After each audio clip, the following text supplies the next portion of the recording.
काजू कतली की रेसिपी आप सब ने देखी होगी, लेकिन हलवाई जैसे परफेक्ट काजू कतली की रेसिपी आज मैं आप लोगों के साथ शेयर करूंगी। आप देख सकते हैं कि काजू कतली कितनी बढ़िया बनी है। ना तो काजू को पीस करके पाउडर बनाना है और ना ही चाशनी बनानी है। एकदम परफेक्ट काजू कतली जो एकदम शार्प कटेंगे और बिल्कुल भी चिपचिपे नहीं बनेंगे। और काजू कतली बनाने का ऐसा तरीका आपने नहीं देखा होगा, ये एकदम हलवाई वाली रेसिपी है। तो सबसे पहले हम क्या करेंगे ना, 250 ग्राम काजू ले लेंगे। वैसे आप चाहें तो काजू कतली बनाने के लिए टुकड़े वाले काजू ले सकते हैं, वो थोड़े से सस्ते भी आते हैं और हलवाई जनरली वही काजू का यूज करते हैं। अब क्या करना है ना, काजू को हमें भिगा के रखना है। जी हाँ, आपने जनरली पाउडर बना करके देखा होगा, लेकिन अभी हम क्या करेंगे ना, काजू को पानी में डाल करके एटलीस्ट 2 से 3 घंटे के लिए भीगने के लिए रख देंगे। और इधर मैंने 200 ग्राम पिसी हुई चीनी ले ली है। काजू कतली में सिर्फ 2 ही चीजें लगती है, काजू और चीनी, बस। तो यहाँ पर जो काजू है ना, 3 घंटे के लिए मैंने भिगा लिया था। अभी आप देख सकते हैं साइज में काफी बड़े बड़े हो गए हैं और अच्छे से टूट भी रहे हैं। पानी को छान लेंगे और इसे ना आप 1 से 2 बार धो ले, ताकि जो हमारी काजू कतली है ना एकदम वाइट बने।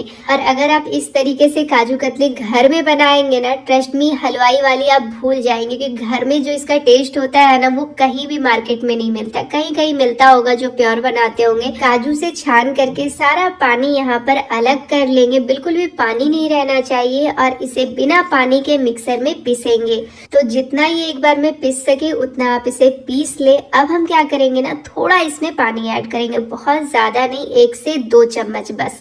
तो मैंने यहाँ पर 2 टेबल स्पून पानी का यूज किया है, इससे ज्यादा इसमें पानी नहीं डालना है। पानी डालने के बाद फिर इसे वापस से पीसेंगे। तो अभी आप देख सकते हैं यहाँ पर जो काजू है ना, वो पिस तो गया है लेकिन काफी दानेदार है। अब हमें यहाँ पर एकदम इसे फाइन पेस्ट करना है बिना पानी डाले। तो हम क्या करेंगे ना, इसमें पिसी हुई चीनी ऐड करेंगे। चीनी ऐड करने के बाद इसे थोड़ा सा मिक्स करेंगे। ऐसे ही हाथ से मिक्स करना है आपको, स्पैचुला वगैरह से मिक्सर नहीं चलाना है। इसी तरीके से मिक्स कर ले। फिर आप थोड़ा और पिसी हुई चीनी ऐड करके 2-3 बैच में इसे मिक्स कर दें। इस तरीके से जो काजू कतली बनती है ना, थोड़ी मेहनत वाली बनती है लेकिन हमेशा ही परफेक्ट बनेगा। अगर आप एक बार इसे समझ जाएंगे ना बनाना, तो आपको लाइफ में कभी भी प्रॉब्लम नहीं होगी। तो अभी आप देख सकते हैं मैंने यहाँ पर सारा चीनी डाल करके इसे मिक्स कर लिया है। अब हम यहाँ पर मिक्सर को चलाएंगे। अगर आप बार बार मिक्सर को चलाएंगे ना, तो क्या होगा ना, ये जो काजू वाला बैटर है ना, बहुत ज़्यादा पतला हो जाएगा, फिर ज़्यादा देर तक कुक करना होगा। इसीलिए मैंने पहले ही चीनी को अच्छे से मिक्स कर लिया है। और चीनी ऐड करने से जो काजू है ना, बहुत ही अच्छे से एकदम पेस्ट की तरह पिस जाएगा। तो आप देख सकते हैं, अभी मैं आपको उठा करके दिखाती हूँ। देखिए, इसमें बिल्कुल भी काजू के टुकड़े नहीं है, कोई भी दानेदार वाला टेक्सचर नहीं है, अच्छे से एकदम फाइन होकर के पिस गया है। और हाँ, अगर आपको मेरी रेसिपीज अच्छी लगती है ना, तो प्लीज इसे एक लाइक कर दीजिएगा। मैं बहुत ही डिटेल में और अच्छे से समझाने की कोशिश करती हूँ अपनी हर रेसिपी में, ताकि आप पहली बार बनाए ना तो भी आपसे एकदम परफेक्ट बने। अब इसे पकाना है तो आप कोशिश कीजिएगा किसी नॉनस्टिक की कढ़ाई में ही पकाने की, क्योंकि ये बहुत ज्यादा चिपकता है। आप चाहे तो लोहे की कढ़ाई में भी इसे बना सकते हैं, अगर भारी तले वाला हो तो। अब क्या करेंगे ना, फ्लेम को एकदम लो पे रखेंगे। मैंने यहाँ पर छोटे बर्नर का यूज किया है। स्टार्टिंग में ना आपको चलाने में थोड़ी सी दिक्कत आएगी। जैसे जैसे चीनी यहाँ पर मेल्ट होने लगेगा ना, ये सॉफ्ट होने लगेगा चलाने में। जब यहाँ पर चीनी थोड़ी मेल्ट होने लगेगी ना, तो आप ना थोड़ा सा गैस का फ्लेम तेज कर सकते हैं, लेकिन हाँ, इसे कंटिन्यूअसली चलाते रहना है, नहीं तो ये बहुत जल्दी से जल जाता है। तो इस बात का आप ध्यान रखिएगा। और इसे पकाने में ना तकरीबन आपको 16 से 17 मिनट का टाइम लगेगा। इसमें आप बिल्कुल भी जल्दबाजी मत कीजिएगा, क्योंकि ये जो काजू कतली है ना, एकदम परफेक्ट बनती है, लेकिन आपको थोड़ा सा ज्यादा टाइम देना पड़ेगा। ये एकदम हलवाई वाली रेसिपी है। हलवाई जनरली ऐसे ही बनाते हैं, मतलब हलवाई कई बार ना काजू को दूध में भी भिगोते हैं, उससे ये और भी ज्यादा वाइट बनती है। कभी भी हलवाई ऐसे काजू को पीस पीस करके पाउडर नहीं करते हैं, छानते नहीं है। उनका बनाने का तरीका बिल्कुल ऐसे ही है, लेकिन वो बड़ी सी कढ़ाई में बहुत ज्यादा ऐसे चलाते रहते हैं ना, तो उनका बहुत जल्दी से बन जाता है। हम कभी कभी बनाते हैं तो थोड़ा सा लो फ्लेम पे ही बनाए तो ज्यादा अच्छा रहता है। तो अभी मैंने इसे 15 मिनट तक के लिए पका लिया है। अब इसे चेक करने का तरीका क्या है कि हमारा काजू कतली अच्छे से सेट हो जाए। थोड़ा सा मिश्रण आप किसी प्लेट में ले ले और उसे थोड़ा ठंडा होने दे 1-2 मिनट के लिए। उसके बाद आप चेक करके देखें, अगर उसके मतलब वो हाथ में नहीं चिपक रहा, उसकी गोली सी बन रही है ना, तो ये परफेक्ट हो गया है। तो अभी तो ये चिपक रहा था, अभी मैंने दूसरी बार लिया है, अभी आप देख सकते हैं कैसे एकदम बॉल बनने लगा है, बिल्कुल भी हाथ में चिपक नहीं रहा है। तो ये हमारा जो मिक्सचर है ना वो पक गया है, अब इसे सेट करने का टाइम आ गया है। तो तुरंत ही आप किसी बटर पेपर पे निकाल ले, उसमें हल्का सा घी लगा लीजिएगा ताकि ये चिपके नहीं। आप चाहे तो प्लास्टिक वगैरह में भी कर सकते हैं, लेकिन गरम गरम प्लास्टिक में डालना थोड़ा सेफ नहीं होता है, तो थोड़ा आप कोशिश कीजिएगा इसे बटर पेपर पे। अब ना इसे 5 मिनट के लिए फोल्ड कर करके इसी तरीके से मसलना है। तो अभी तो ये बहुत ज़्यादा गर्म है, तो मैं यहाँ पर बटर पेपर से ही इसे मसल रही हूँ।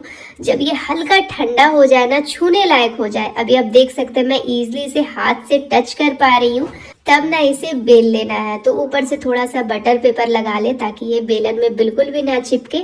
अभी मैंने इसे थोड़ा बेल लिया है, तो अब मैं क्या करूँगी ना, डायरेक्टली इसे बेलन से बेलूंगी। आप देख सकते हैं बिल्कुल भी बेलन में चिपक नहीं रहा है और बहुत ही अच्छे से ये बिल रहा है। तो एकदम परफेक्ट हमारा ये रेडी हुआ है। मैं सच बताती हूँ, थोड़ा सा ज़्यादा टाइम लगता है लेकिन परफेक्ट रिजल्ट आते हैं। बिल्कुल भी आप घबराइएगा मत, एकदम अच्छे से इसे पकाते जाइएगा। अब मैं ना इसमें मतलब सिल्वर वर्क लगा रही हूँ। वैसे काजू कतली में सिल्वर वर्क बहुत ही अच्छा लगता है, काफ़ी अट्रैक्टिव लगता है। बिना उसके भी बना सकते हैं, कोई प्रॉब्लम नहीं है। घर की बनी हुई है तो बहुत ही अच्छी लगती है ऐसे भी। थोड़ा ठंडा कर ले, थोड़ा मतलब 10-15 मिनट के लिए आप इसे छोड़ दे आराम से। जब ये थोड़ा सा ठंडा हो जाए ना, उसके बाद आप इसके पीसेस में कट कर ले। तो जो काजू कतली का शेप है ना, वो डायमंड में ही अच्छा लगता है, तो बिल्कुल इसी तरीके से कट करें।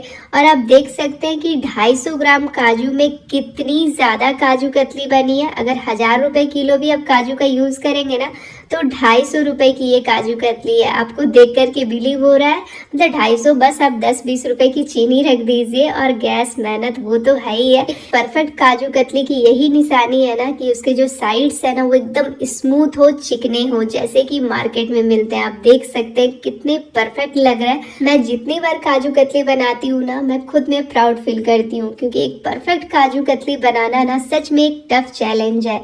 तो आप बना करके देखिए, बिल्कुल इसी तरीके से बहुत ही बढ़िया बनेगी। आप देख सकते हैं मैंने इसकी प्लेटिंग कर ली है, काफ़ी सुंदर लग रही है देखने में। मैंने तो आज खुद की बहुत तारीफ कर ली। अब आप लोग मुझे कमेंट करके बताइए कि ये कैसे लग रहे हैं।